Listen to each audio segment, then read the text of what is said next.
할렐루야. 다 편안하셨죠? 예, 2부 예배 오신 여러분을 진심으로 환영하고 또 축복합니다. 오늘 또 귀한 찬양으로 또 이렇게 제 마음속에 있는 참 십자가의 은혜를 다시 한번 되새기게 해주시고 또 이렇게 십자가를 마음껏 노래할 수 있는 그런 은혜를 주셔서 대단히 감사합니다. 제가 저희 교회에서 지난 3주간 동안 십자가에 대해서 설교를 했는데 십자가를 묵상하면 묵상할수록 참 은혜가 내게 넘치더라고요. 십자가를 묵상하면 묵상할수록 그것이 나의 능력이 되더라고요. 십자가가 참 패러독스죠. 가장 우스운 거고 가장 우습게 여김을 받은 거고 사람들에게 별 볼 일 없는 것인데 십자가가 영광이고 십자가가 능력인 겁니다. 찬양하는 여러분 위에 그런 은혜가 넘치길 바라고, 사랑하는 성도들도 우리 같이 찬양하면서 그런 은혜를 같이 누리셨죠? 아닌가요? 이 성가대가 찬양할 때 가사를 띄워줘서 너무 감사한데, 사실은 어떨 때는 가사가 명료하지 않을 때 그 가사들을 볼 때마다 구구절절이 참 얼마나 은혜가 되는지 몰라요. 제가 여기 좀 뒤에서 이 찬양을 듣다가 제가 가사가 나와서 참 적었어요. 너무 좋아가지고. 슬픔과 비탄에 빠진 인생. 어쩌면 우리 인생이 그런 인생 아니겠습니까? 그런 인생이죠. 그런데 십자가 나를 구원했네. 그 은혜를 생각할 때마다 얼마나 감사한지 몰라요. 감격이 있어요. 소망 없이 슬픔 가득한 인생. 우리 인생이 다 그렇지 않습니까? 여러분 한 주간 살면서도 그런 인생인 것을 많이 이렇게 경험하고 또 체험하고 참 그런 어떤 허탈함들을 늘 가지고 있지 않습니까? 그런데 주 십자가 내게 기쁨 주시었네. 할렐루야. 십자가 때문에 사는 거죠. 안 그렇습니까? 그렇습니다. 여러분 마지막까지 십자가 붙잡으시고 진짜 그 십자가 안에서 능력을 경험하면서 사는 그러한 은혜가 있기를 주의 이름으로 축원합니다. 제가 오늘 여러분과 함께 예배에 대해서 좀 말씀을 드리려고 합니다. 아마 우리가 교회 안에서 가장 많이 하는 활동이 있다면 예배 활동일 거예요. 그렇죠? 우리가 주일날 예배하고 그 다음에 또 주일 오후에 많은 사람은 가지만 또 어쩔 수 없이 남기는 하지만은 그래도 예배하잖아요. 그렇죠? 뭐 눈치 봐서 남은 어쩔 수 없이 내가 뭐 있어야 되니까 또 이렇게 하긴 하지만은 그래도 예배하잖아요. 예배하고 또 뭐 수요일 날 예배하고 금요일 날 예배하고 새벽 예배하고 아마 크리스찬이 아마 가장 많이 하는 활동을 이야기한다면 예배 활동이라고 그렇게 이야기할 수 있을 것입니다. 그런데 여러분 한번 그런 질문을 해보셨어요? 나는 예배를 통해서 진짜 하나님이 계획하신 또 하나님이 의도하신 은혜와 또 은총을 누리는가, 또 하나님께서 의도하신 예배를 통한 목적과 목표를 내가 이루고 있는가? 여러분 그런 생각 해보셨는지 모르겠습니다. 의외로 많은 사람들이 예배를 그렇게 많이 들음에도 불구하고 예배를 통해서 하나님이 의도하신 목적과 목표를 이루지 못하는 것 같아요. 많은 사람들이 그렇게 생각해요. 예배는 그냥 내가 참여해가지고 그냥 예배를 드리면 되지, 예배에 내가 뭐가 있든 말든 전혀 상관하지 않는, 그건 아닌 것 같습니다. 저는 개인적으로 예배에 대해서 심각하게 고민을 했던 때가 있었습니다. 1980년대 후반인데 제가 서초동 사랑의 교회를 섬길 때였습니다. 교회가 막 부흥했습니다. 이쪽 저쪽에서 사람들이 막 몰려왔습니다. 예배에 뭐 사람들이 바글바글 했습니다. 그런데 예배를 드리고 돌아가시는 분들을 보면서 그들의 얼굴의 표정과 그들의 태도와 그들의 행동을 보면서 도대체 예배가 저들에게 어떤 의미가 있었는가? 오늘 예배를 통해서 저들은 무엇을 경험했을까? 이런 생각을 할 정도로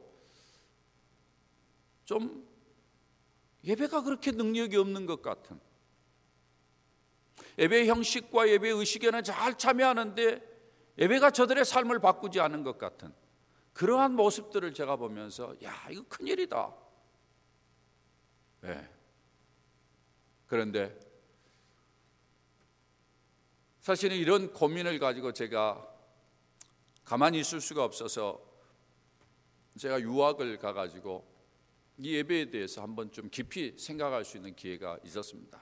저는 개인적으로 사실은 이제 제 전공이 교육학이기 때문에 예배학과는 좀 거리가 있는 그런 부분이었어요. 그러나 사실은 또 그렇지 않았어요. 왜냐하면 제가 자라난 다음 세대들을 교육하고 가르치고 저들을 하나님 앞으로 인도하는 일들을 하는데 어린이나 청소년들, 젊은이들은 대부분이 교육의 시간이 따로 없어요. 주일 오전이 전부거든요. 그는 주일 오전이 예배 시간이면서 동시에 무슨 시간입니까? 교육 시간이거든요. 그렇다면 주일 오전이 단순히 교육이 아니라 저들에게서 건강한 예배 활동이 돼야만이 저들도 살아날 수 있고 저들이 회복될 수 있다는 그런 생각 때문에 제가 교육학을 공부한 사람이지만 예배에 대해서 좀 더 관심을 갖고 좀 살펴보게 되었어요. 그러다가 제게 충격으로 와닿는 글을 하나 읽게 되었습니다. 로버트 웨버라고 유명한 예배학자죠. 위튼 대학에서 가르친 사람인데 Worship Old and New라는 그러한 책을 썼어요. 예배 Old and New, 옛날과 그리고 새로운, 이런 부분에 대해서 책을 쓴 고전과 같은 책이죠. 그 책에 그가 이런 이야기를 했습니다. 오늘날 교회 편만에 있는 암세포가 있는데 그것은 곧 예배를 이해하고 배우려 하지 않는 것이다 라고 이야기를 한 거예요. 그러니까 오래전부터 사람들은 예배를 이해하고 예배를 배우려 하지 않았다라는 것입니다. 그 이야기를 듣고는 그래도 크리스천들이 예배에 대해서 좀 더 관심을 가져야 되는데 그렇지 못한 그런 모습을 글을 써놓은 것을 보면서 그렇구나, 진짜 우리가 예배를 그렇게 많이 드리지만 예배를 이해하려고 하지 않았고 예배를 배우려고 하지 않아. 제 자신이 그랬더라고요. 그래서 제가 예배에 대해서 다시 한번 새롭게 좀 생각을 하게 되었습니다. 오늘날 많은 크리스천들이 어떤 면에서는 아무런 의미 없이 예배에 참여했지는 않는지요. 주일날이니까 가야 되니까 교회에 안 가면 하나님이 뭔가 진노할 것 같은 그런 의식 때문에 예배당에 와 있는 그런 형편은 아닌지요. 예배의 어떤 면에서 가장 중요한 요소는 빠져버리고 예배의 의식과 형식만 있는 그러한 모습은 아닌가라는 생각을 많이 해보게 됩니다. 사실 예배에 대한 이런 태도는 오늘날 우리들의 문제만은 아닙니다. 오래전부터 사실은 이런 문제가 됐죠. 여러분이 잘 아는 이사야서 1장에 보면은 이스라엘 백성들이 하나님 앞에 예배하면서 하나님 앞에 이 모양 저 모양으로 제물을 가지고 나와서 예배를 할 때 하나님이 그들을 향해서 한 말씀입니다. 여러분 한번 잘 들어보시길 바랍니다. 11절 이하에 이렇게 말씀하십니다. 여호와께서 말씀하시되 너희의 무수한 제물이 내게 무엇이 유익하뇨? 나는 순양의 번제와 살찐 짐승의 기름에 배불렀고 나는 수송아지나 어린 양이나 순염소의 피를 기뻐하지 아니하노라. 너희가 내 앞에 보이러 오니 이것을 누가 너희에게 요구하였느냐? 내 마당만 밟을 뿐이니라. 여러분 핵심이 무엇입니까? 이스라엘 백성들이 이 모양 저 모양으로 제사를 하러 오고 그들이 이런저런 제물을 가지고 오지만은 예배에 그들의 마음이 없다라는 것입니다. 회개하는 마음도 없고 제물을 드리면서 잘못을 뉘우치는 마음도 없고 그냥 제물만 드리면 된다는 생각을 가지고 온다라는 것이에요. 여러분 잘 보십시오. 성경에 하나님 앞에 예배를 드리러 온 그들을 향해서 하나님이 뭐라고 그랬습니까? 제물이 없다고 지적했습니까? 아닙니다. 제물을 넘쳐난다라는 거예요. 그런데 문제는 마당만 밟는다는 것이 진정한 예배를 드리지 않는다라는 것입니다. 그래서 하나님께서 그들에게 이렇게 이야기합니다. 너희가 손을 펼 때 내가 내 눈을 너희에게서 가리고 너희가 많이 기도할지라도 내가 듣지 아니하리니 이는 너희의 손에 피가 가득함이라. 하나님께서 기도를 응답하지 않겠다라는 거예요. 저는 이 말씀을 대하면서 어떤 면에서는 오늘날 우리가 그렇게 많이 예배하고 그렇게 많이 기도함에도 불구하고 하나님의 능력을 경험하지 못하고 하나님의 기적을 경험하지 못하는 이유가 바로 우리 예배가 좀 문제가 있는 거 아니겠는가, 이런 생각을 해보게 됩니다. 저는 이런 시점에서 다시 한번 우리가 예배를 회복하고 우리 예배가 참 살아있는 예배가 되어져서 예배를 통해서 하나님이 계획하시는 은혜와 은총을 덧입고 우리의 삶이 더욱더 능력이 있어져야 되지 않겠는가라는 생각을 해보게 되는 것이죠. 성경에 살펴보면 예배와 관계된 성경 구절들이 있습니다. 예배가 뭔지를 여러분이 좀 이해하는 데 도움이 될 것 같아서 제가 좀 정리를 해보려고 합니다. 성경의 예배와 관계에서 제일 먼저 언급된 성경 본문이 있는데 창세기 4장입니다. 여러분이 잘 아는 가인과 아벨이 하나님 앞에 제사를 드리는 장면이죠. 거기서 하나님께서 아벨의 제사는 받고 가인의 제사는 받지 않습니다. 왜 그랬는가? 여러 가지 해석들이 있지만 가장 중요하게 그냥 우리가 쉽게 이해할 수 있는 것은 뭔가 하면은 중심을 드리는 제사, 그것을 하나님이 기뻐하신다, 그것을 이야기하는 것이죠. 그 다음에 예배와 관계에서 가장 이제 정식으로 이야기하는 성경 본문이 있습니다. 모든 예배학자들이 예배의 여러 가지 요소를 찾을 때 가장 많이 인용하는 성경 구절이 있는데 출애굽기 24장 1절에서 8절의 말씀입니다. 거기에 보면은 하나님 앞에 드리는 예배가 어떤 것인지를 이해할 수 있도록 도와주는 여러 가지를 설명하고 있는데 첫 번째가 뭔가 하면 예배는 하나님이 부르신 자들만이 올 수 있다. 하나님이 부르신 자들만이 예배를 드릴 수 있다라는 사실을 이야기해 주고요. 그 다음에 두 번째로는 예배는 적극적인 참여가 필요하다 이야기를 하고 있고요. 세 번째는 예배에 있어서는 말씀이 선포되는 것이 중요하다, 이걸 이야기하고 있어요. 그리고 네 번째로는 그 말씀이 선포될 때 주관적이고 적극적인 헌신을 표현하는 반응이 있어야 된다. 반응이 있어야 된다라는 거예요. 반응이 없으면 안 된다라는 거예요. 그걸 이야기하고 있어요. 그 다음에 마지막으로는 피를 흘리는 예식을 통해서 하나님과의 관계가 형성돼야 된다, 이 이야기를 하고 있는 거예요. 오늘날로 따지면 피를 통해서 예식을 행하고 하나님과의 관계를 맺는 것은 예수 그리스도를 통해서 이루어진 거죠. 그래서 예수 그리스도를 통해서 이미 하나님과의 관계가 형성되어 있기 때문에 나머지 이제 4개를 우리가 유념하면서 예배를 드리는 겁니다. 하나님이 우리를 불렀다. 예배는 적극적인 참여가 필요하다. 주관적이고 적극적인 헌신의 표현, 이 반응, 이런 것들이 좀 필요하다. 이런 이제 그 반응을 보이면서 우리가 예배를 드려야 될 것을 성경이 이야기를 해주고 있습니다. 그 다음에 신명기서를 쭉 살펴보면 예배의 또 다른 이제 특징을 언급하고 있는데 그 중에 한가가 뭔가 하면 예배하는 자리에는 하나님이 임재하신다라는 것을 말씀하고 있어요. 여러분 잘 아는 성막, 이스라엘 백성들이 성막에 들어가서 하나님 앞에 예배를 드리는데 성막은 뭐냐? 하나님이 임재하는 것이에요. 구름이 머무를 때 하나님이 임재하셨다고 생각하고 머물렀어요. 거기에서 제사를 드리고 구름이 이동하면 그들이 움직였어요. 예배는 뭘 이야기하느냐? 하나님이 임재가 있는 곳이 예배다, 이야기를 하고 있는 거예요. 그 다음에 신명기서를 보면 예배에 대해서 또 뭘 이야기하느냐? 예배에는 즐거움의 요소가 있어야 된다, 기쁨의 요소가 있어야 된다는 것을 가르쳐줘요. 그래서 이스라엘 백성들이 제사를 할 때 즐거워할지니라 이야기가 계속해서 반복되는 것입니다. 이것이 구약에서 일반적으로 찾아볼 수 있는 예배와 관계된 성경 구절들이에요. 그런데 신약에서는 예배와 관계된 성경 구절이 별로 없어요. 유일하게 있는 것이 오늘 우리가 읽은 이 본문입니다. 이 본문에서 주님이 아버지께 참되게 예배하는 자들은 영과 진리로 예배할 때가 오나니 곧 이때라.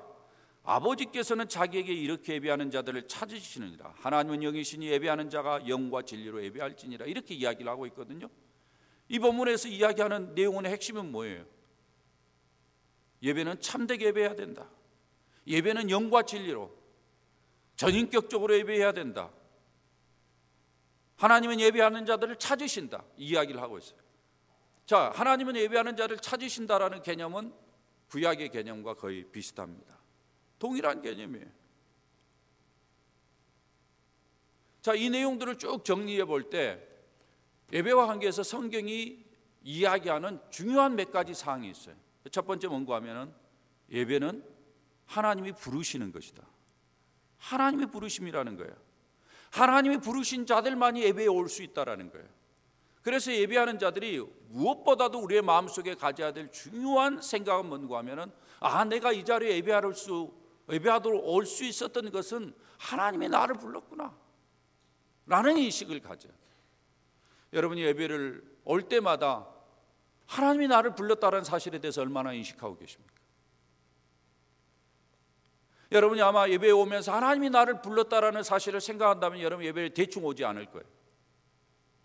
만왕의 왕이 되시고 만주의 주가 되시는 그 하나님, 온 인류를 창조하시고 다스리신 그 하나님, 흥하게도 하시고 쇠하게도 하시고 부하게도 하시고 낮아지게도 하시는 그 하나님, 모든 것을 다스리시는 그 하나님이 나를 불러서, 자, 불렀다라는 말 속에는 참 중요한 메시지가 담겨져 있어요. 어떤 메시지입니까? 하나님이 나를 잊지 않는다라는 거예요. 하나님이 나를 기억한다라는 거예요. 여러분이 가끔 SNS에서 지구가 얼마나 적은가를 여러분이 보실 거예요. 우주에 비추어서 지구가 얼마나 보잘것없는가를 볼 거예요. 저는 그런 장면들을 볼 때마다 그 크신 하나님이 나를 기억해 주시고 나를 살펴주시고 그리고 나를 하나님 앞에 예배하는 자리로 불렀다라는 이 생각을 할 때마다 가슴이 뛰지 않을 수가 없는 거죠. 사랑하는 여러분, 예배에 나올 때마다 그 하나님을 생각하고 그 하나님이 나를 부르신 것을 생각하면서 감격으로 예배하는 은혜가 있기를 주의 이름으로 축원합니다. 이러한 감격이 있어야 돼요. 다음으로 발견하는 것은 뭔가 하면은 예배에는 하나님의 임재가 있다라는 거예요. 하나님의 임재가 있다라는 말은 다른 말로 바꿔 이야기한다면은 하나님이 우리를 만나기를 원하신다라는 거예요. 하나님이 우리를 부르시고 하나님이 우리를 찾으시고 하나님이 예배하는 자리에 임재하시고 이런 말은 다 무슨 말이에요? 하나님이 뭔가를 하기를 원하신다라는 거예요. 여러분의 예배가 뭡니까?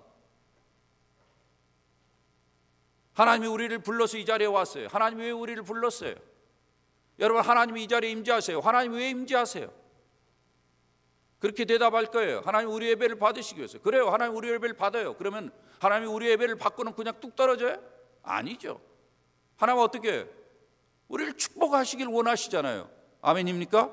그렇죠. 하나님이 우리에게 은혜 주시길 원하시죠. 하나님이 이 자리에 임재하시는 가장 중요한 이유는 우리를 불러서 우리를 축복하시기 위한 거예요. 은혜 베푸시기 위한 거예요. 그런데 임재하신 하나님이 우리에게 축복하고 우리에게 은혜 주려면 중요한 모멘트가 필요합니다. 그게 뭐예요? 만남이라는 모멘트예요. 그래서 임재하시는 하나님과 연관해서 우리가 생각해야 될 중요한 개념이 하나 있어요. 그게 뭔가 하면은 만남이라는 개념입니다. 그래서 우리는 예배할 때마다 하나님을 만나야 되는 거예요. 하나님을 만나야 되는 거예요. 이것이 예배의 중요한 목적입니다. 예배에는 목적이 있습니다. 무슨 예배의 목적이 있어요? 여러분 그렇게 생각할지 모르겠지만 예배에는 목적이 있습니다. 여러분 이 자리에 왜 오십니까? 하나님 불러서 오셨죠. 불러서 오셨다면 하나님이 의도하는 목적이 있어요. 그 목적이 뭐예요? 만남이에요. 만나셔야 돼요. 그래서 우리는 예배를 드릴 때마다 물어야 될 질문이 있어요. 어떤 질문입니까? 나는 오늘 이 예배를 드리면서 이 자리에 임재하신 하나님을 만났는가? 라는 질문을 하셔야 돼요. 만약에 이 질문에 대해서 정확하게 답변할 수 없다면 우리는 예배라는 의식과 형식에 참여한 것에 불과할 겁니다. 저는 여러분이 예배하는 자리에 올 때마다 임재하신 하나님을 만나는 은혜가 있기를 주의 이름으로 축원합니다. 자, 그렇다면 하나님과의 만남은 뭐냐? 많은 사람들이 하나님과의 만남을 이야기하는데 하나님 눈에 보이지도 않는데 우리가 어떻게 만나? 제가 이 부분에 대해서 참 여러 생각들을 했습니다. 무엇이 하나님과의 만남일까? 제가 생각을 하다가 그렇게 복잡하지 않더라고요. 이렇게 생각하니까 쉽더라고요. 내가 사람을 만나는 것으로 생각하는 거예요. 내가 사람을 육체적으로 만날 수 없어요. 그러나 내가 그 사람을 생각하면서 그 사람을 만나요. 그런 것처럼 하나님을 만날 수 있는 거예요. 그 다음에 또 내가 사람을 만날 때 만나는 만남이 있더라고요. 보니까 두 가지의 만남으로 이루어져요. 먼저는 지적인 만남으로 이루어져요. 그 사람에 대한 정보를 가지고 만나요. 그 사람은 어느 학교를 나왔대더라, 가지고 있는 직업이 뭐지, 그 사람 배경이 어떻지, 이런 정보를 가지고 만나요. 그런데 여러분 어때요? 사람을 만나다 보면은 그런 정보를 가지고 만나는 것도 있지만은 사람을 보자마자 호감이 가고 그 사람에게 마음이 끌리고 뿅 가는 그런 만남이 있어요, 없어요? 잘 몰라요. 왜 여자분들만 대답해요? 예. 그런 만남이 있으니까 우리가 결혼해서 사는 거 아니겠습니까? 맞죠? 그렇잖아요. 그래서 저는 이 사람을 정보를 통해서 만나는 만남을 가리켜서 지적인 만남이라고 그러고, 그냥 끌리는 마음을 가리켜서 감성적인 만남이라고 합니다. 그런데 여러분, 사람을 만나면 어때요? 온전한 만남이 돼야 되잖아요. 이게 온전한 만남이 되기 위해서 이 두 가지 다 필요해요. 그 사람을 알 뿐만 아니라 그 사람의 마음이 끌려야 돼요. 그래야 온전한 만남이 돼요. 지적으로만 그 사람을 알고 만난다? 메마른 만남이에요. 감성적으로만 그 사람을 만나고 죽자사자 쫓아다닌다? 저는 그런 만남을 가리켜서 무모한 만남이라고 합니다. 건강한 만남이 되기 위해서 이 두 가지가 다 필요한 거죠. 저는 하나님과의 만남도 똑같다고 생각해요. 우리가 하나님 지적으로 만날 수 있어요. 전능하셔요. 무소부지하셔요. 잘 알아. 나를 도와줘. 잘 알아. 그러나 나에게 아무런 감흥이 없어.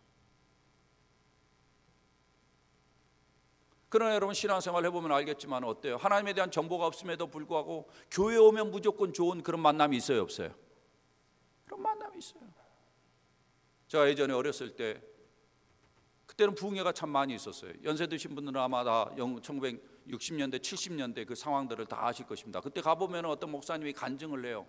어떤 분이 크리스마스 이브가 돼가지고 술에 취해가지고 건드레만 들에 걸어가는데 멀리서 크리스마스 캐롤이 들려오는 거예요. 요즘 뭐 교회당에서 종을 칠 수가 없습니다만 옛날에는 다 종 쳤잖아요. 그렇죠? 차인벨들 다 울렸죠. 기억하시죠? 하여서 믿은 지 얼마 안 됐어요, 다? 예? 다 기억하시잖아요. 예.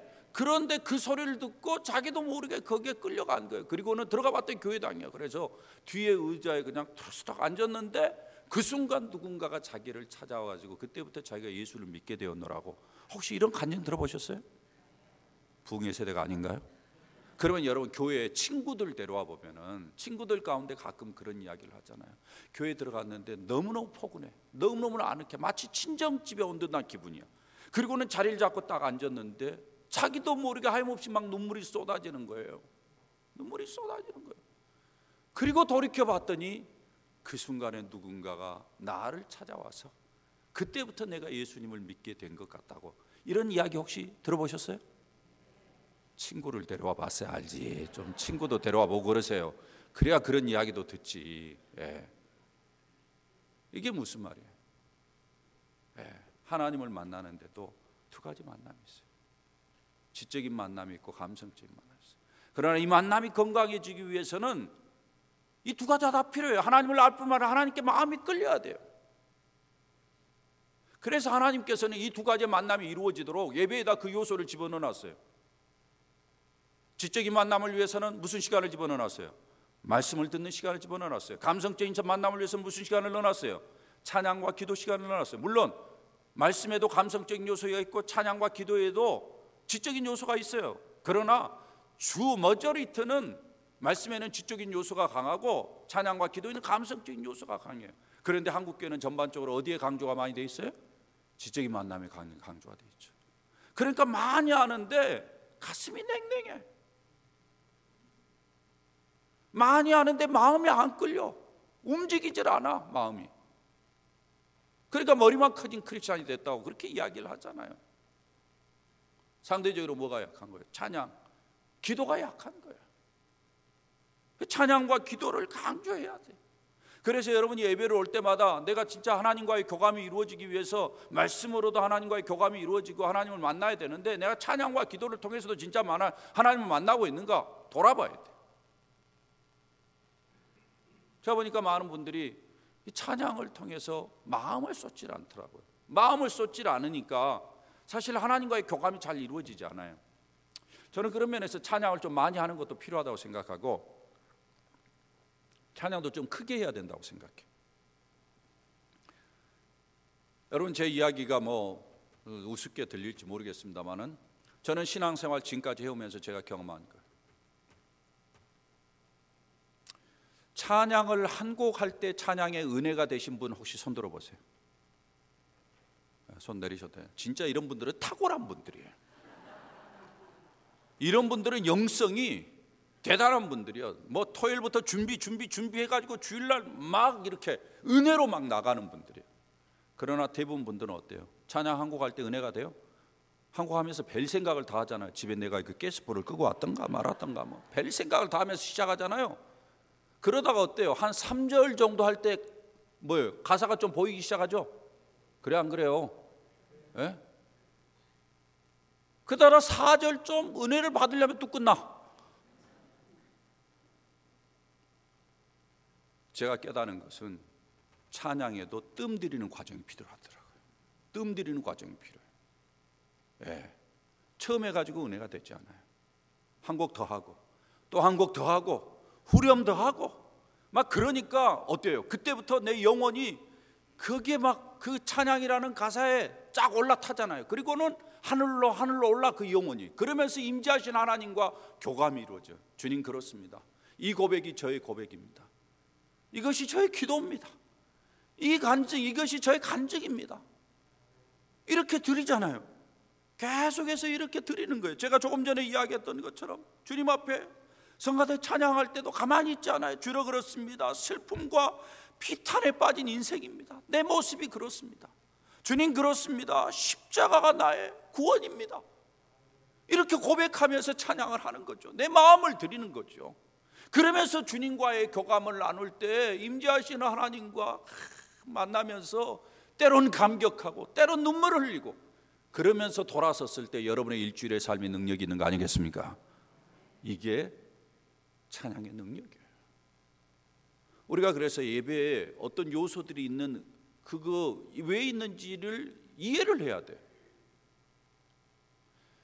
최근에 들어서 젊은이들, 뭐 우리 어른들은 좀 덜합니다만 젊은이들과 다음 세대들은 찬양을 참 많이 해요.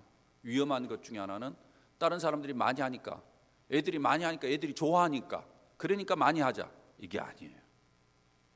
제가 찬양을 좀 더 많이 하자고 하는 이유는 제가 사실은 이렇게 이야기를 한 것이 1990년대 초반부터입니다. 예. 그렇게 이야기를 한 이유는 그때부터 사실은 대부분의 예배의 포맷이 많이 달라지는 그러한 모습들을 보였는데 제가 서초동에서 그걸 적용해가지고 했기 때문에 많이 달라지긴 했는데 제가 의도한 것은 뭔가 하면 그 찬양을 통해서 진짜 주님과의 교감이 이루어지도록 그랬으면 좋겠다라는 거예요. 사랑하는 여러분, 여러분이 예배를 드릴 때마다 임재하시는 하나님을 이렇게 교감하면서 만나면서 여러분의 영혼이 하나님 앞으로 나아가고 하나님과 긴밀한 교제 가운데 친밀감을 느끼고 주님이 주시는 능력으로 승리하는 그러한 축복이 있기를 주의 이름으로 부탁을 드립니다. 이것이 예배예요. 그래서 예배를 드릴 때마다 이런 일들이 우리 안에 예배 가운데서 늘 이루어지도록 우리가 노력해야 돼요. 하나님이 우리를 부르셨어요. 우리를 사랑해서 불렀어요. 우리를 죄 가운데 있다 할지라도 불렀어요. 너무너무 감사해요. 그러나 나머지는 우리가 좀 해야 되지 않겠습니까?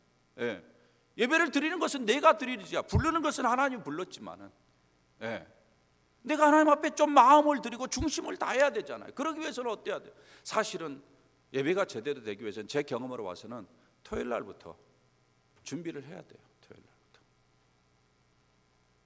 토요일 날 분주하고 뭐 바쁘고 그런 가운데 주일날 막 허겁지겁 와가지고는 예배가 제대로 안 되죠. 만날 준비가 전혀 안 돼 있잖아요. 여러분도 그렇잖아요. 사람들 만나고 그럴 때 내가 만나기로 약속한 사람이 그래도 어느 정도 차분하게 와서 준비를 하고 있을 때 대화가 진지하고 또 저 사람이 나를 존중하구나 그런 생각하지 않겠습니까? 그래요, 안 그래요? 그렇잖아요.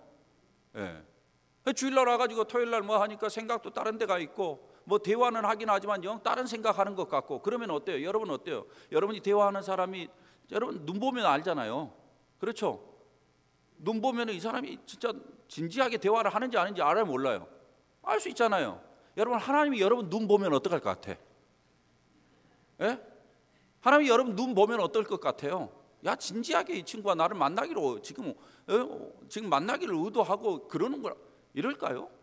어떤 여러분 좀 그런 마음이 있잖아요. 하나님도 저는 똑같다고 생각해요. 조는 것도 그래요. 저는 뭐 다른 데서 조는 것보다 교회 와서 조는 거 더 은혜도 되고 좋긴 합니다만은 그래도 조는 것도 그렇지. 제가 이 사람을 만나가지고 조는 사람을 봤어요. 만나서 앞에서 이야기하고 있는데 졸아요. 여러분 그럴 때 얼마나 참담합니까? 예? 야, 이 친구가 나를 어떻게 여기고 이렇게 졸고 있나? 예? 이 양반이 지금 이 모임을 어떻게 알고 여기 와서 졸고 있나? 이렇게 생각하잖아요. 예? 하나님이 우리 볼 때도 그렇잖아요. 않겠습니까? 저는 그런 면에서 우리가 좀 집중해야 되죠. 여러분 사람을 만날 때도 악수를 해도 어때요? 교회에서 제가 우리 그 성도들 이야기 들으니까 목사님들 가운데 교육자들 가운데서 악수해놓고 얼굴은 다른 데 보는 사람 무지하게 싫어한다고 그러더라고요. 그렇죠. 제가 그래서 예전에 이 교육자들 교육할 때 내가 늘 그 이야기를 해요. 절대 악수할 때는 눈을 뚫어지게 쳐다봐라. 다른 사람 보지 마라. 다른 사람이 급히 오더라도 붙잡아 놓고 이 사람하고 악수를 하고 나중에 이 사람하고 짜라. 이렇게 제가 교육을 해요. 우리 부교육자들한테 예전에 그렇게 이야기를 했는데 그렇잖아요. 사람 만나도 태도 하나, 손 하나, 눈 하나 보면서 이 사람이 진짜 얼마나 진지하네 이거 알잖아요. 안 그렇습니까? 그런 것처럼 하나님은 더 그러시지. 하나님을 만나러 오는데 하나님 대충 알고 우습게 여기고만 그럴 수 없다라는 거죠. 이 자리에 하나님이 임재해 계시는데 그런 진지함이 있다면 우리가 대충 할 수 없는 거죠. 예. 우리가 그런 면에서 너무 하나님 앞에 신뢰하는 게 아니겠는가? 예. 이런 생각을 하면서 우리 예배에서 참 이 마음의 이 중심이 빠져버리는 그런 예배가 되지 않도록 그렇게 해야 돼요. 말씀을 들을 때도 집중해서 듣고 그 말씀을 어떻게 하면 오래 기억할까? 여러분도 대화할 때 그렇잖아요. 어떤 사람이 내가 그냥 흘러가면서 한 말인데도 그 사람이 기억하고 나중에 그것을 다시 나한테 한번 되뇌어주고 이럴 때는 어떻습니까? 얼마나 기분이 좋습니까? 야, 저 친구가 내 말을 그냥 헛듣지 않았구나. 진지하게 들었구나. 이럴 때 얼마나 기분이 좋아요. 기분이 좋으면 어때요? 그 사람 보면 어때요? 예? 대충 해주고 싶어요? 아니잖아요. 더 잘해주고 싶잖아요. 저는 하나님의 마음이 그러지 않을까라는 생각이 들어요. 왜? 하나님이 형상을 따라 우리를 만들었기 때문에 우리를 느끼는 것과 하나님 똑같다라는 저는 그렇게 생각합니다. 이런 면에서 우리의 집중도가 예배에서 흐트러지면 안 돼요. 저는 목사입니다. 제가 목사로서 늘 조심하는 게 있어요. 왜냐하면 제가 예배를 인도하기 때문에. 저는 예배를 인도하면서 인도자로서 내가 목사로서 인도자로서 머물러 버릴까 하면 저는 하나님 앞에서 진짜 조심합니다. 왜냐하면 제가 이전에 그런 일이 있었으니까. 목사가 예배 인도해요. 인도하니라고 자기는 예배를 안 드려요. 인도하는데 급급해요. 그래서 그 자리에 임재하시는 하나님과 교감이 없어요. 만남이 없어요. 그냥 순서 진행하니라고 끝나요. 저는 불행한 인생이라고 생각합니다. 만약에 내가 그렇게 머무른다면 저는 불행하죠. 불행할 수밖에 없죠. 그래서 제가 깨달은 다음부터는 저는 무슨 일이 있어도 예배에 집중합니다. 내가 인도해도 내 앞에 하나님이 있는 것처럼 나는 인도자가 아니라 내가 예배자가 되는 거예요. 그래서 하나님 앞에 예배하는 거예요. 예. 그래서 하나님을 내가 바로 앞에 모시고 있는 것처럼 예배하고 찬양을 할 때도 제가 그냥 형식적으로 하지 않아요. 찬양을 통해 내가 마음을 담아요. 예. 가사마다 고백해요. 그러다 보니까 어때요? 대충 할 수가 없어요. 고백을 담는데 대충 그냥 쉽게 하나요? 내 고백을 담는데 목소리가 커질 수밖에 없죠. 목소리가 커지니까 찬양 소리가 어떻게 되겠어요? 커지죠. 그러면서 주님 나를 구원했네 외칠 수밖에 없죠. 안 그렇습니까? 그래서 우리 교회에서는 제 목소리가 좀 커요. 미안합니다. 그런데 제가 그럴 수밖에 없어요. 예전에 제가 있었던 교회에서는 이렇게 예배할 때 찬양하면은요 앞에 있는 분이 꼭 뒤를 쳐다봐요. 누가 이렇게 목소리를 크게 내나 하고는 확인 아니라고 이렇게 봐요. 그런데요 제가 깨달은 거 있어요. 그렇게 크게 하다 보니까 제가 은혜가 되더라고요. 어떤 사람은 그건 뭐 그냥 자기 착각이다 고 그렇게 생각할지 모르겠는데 아닙니다. 저는 그렇게 생각하지 않아요. 제가 이걸 조작하는 거 아니에요. 조작이 아니에요. 예배는 마음이에요. 맞아요, 틀려요? 그렇잖아요. 마음이 가는 것에는 큰 소리가 갈 수 있는 거고 진지함이 가는 거고 자기의 모든 인격을 담아서 이야기하는 게 말 아니겠습니까? 맞아요, 틀려요? 그렇잖아요. 말도 그렇고 찬양도 그렇고 전 인격을 담아. 그래서 제가 찬양 예배를 드릴 때마다 이런 실수를 하지 않도록 늘 노력합니다. 사랑하는 여러분, 오늘날 우리는 위기의 시대에 살고 있습니다. 우리가 매일매일 능력을 얻을 수 있는 것이 어디입니까? 저는 예배라고 생각합니다. 여러분 예배를 통해서 하나님을 만나고 하나님이 주고 공급하시는 능력을 얻지 못하면 여러분 이 세상에서 취약하게 살 수밖에 없어요. 여러분에게 생명력을 찾아보기 어려울 거예요. 저는 크리스천의 생명력이 있어야 된다고 생각해요. 여러분 스스로도 생명력을 느껴야 돼요. 여러분 죽어가면 안 돼요. 뭔가 침체해야 된다, 뭔가 우울해진다 이러면 안 돼요. 우리는 그리스도 안에서 살아나는 인생을 사는 사람들이에요. 이게 주님이 우리에게 베풀어 주신 은혜예요. 우리가 나중에 구원받기 위해서 이 땅에서는 흐지부지하게 그냥 살다가 인생 그냥 세월 보내고 그냥 그렇게 하다가 하나님 나라에 갈, 그거 원치 않아요. 주님은 우리는 마지막까지 참으로 다이나믹하게 인생을 살아야 된다고 저는 믿습니다. 그 일을 위해서 우리에게 주신 귀중한 시간이 예배 시간이에요. 그래서 여러분이 예배를 올 때마다 하나님을 만나고 하나님이 공급하시는 은혜를 덧입고 그 능력을 덧입을 수 있기를 주의 이름으로 축원합니다. 그래야 우리가 세상을 이길 수 있어요. 마크온이라는 유명한 사람이 그런 이야기를 했어요. 우리의 문화 전쟁은 영적인 전쟁이다. 오늘날 이 전쟁은 영적인 전쟁이야. 그런데 그가 이런 이야기를 했어요.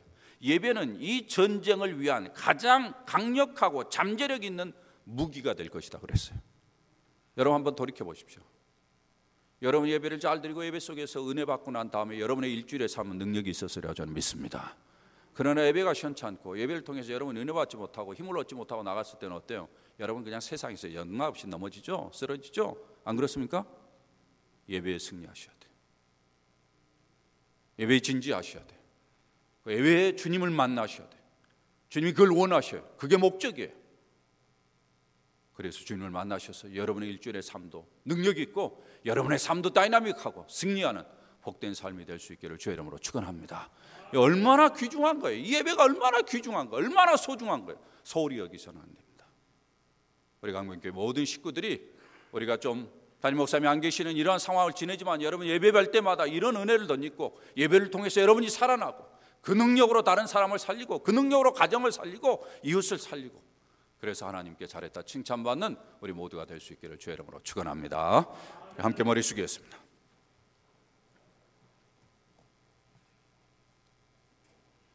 여러분 오늘 주신 말씀을 마음에 담고 한번 묵상해 보시길 바랍니다.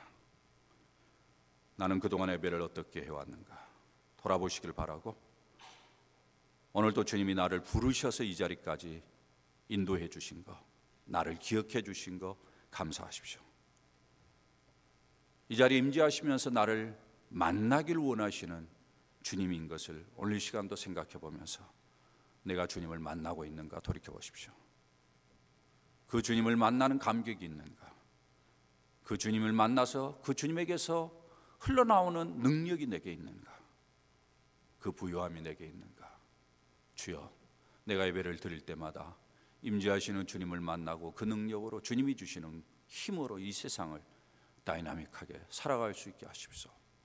그래서 내가 살고 내 가정도 살리고 이웃도 살리는 능력 있는 삶이 되도록 은혜를 주십시오. 여러분 주의 은혜를 구해야 되지 않겠습니까? 그렇게 여러분 주님 앞에 원하고 싶지 않습니까?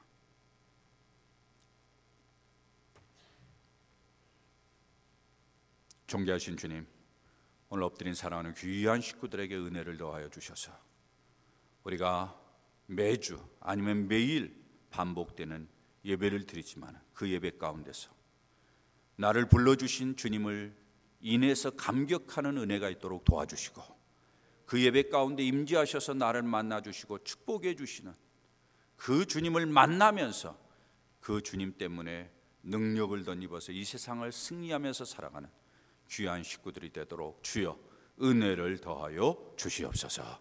예수님의 이름으로 기도드리옵나이다. 아멘.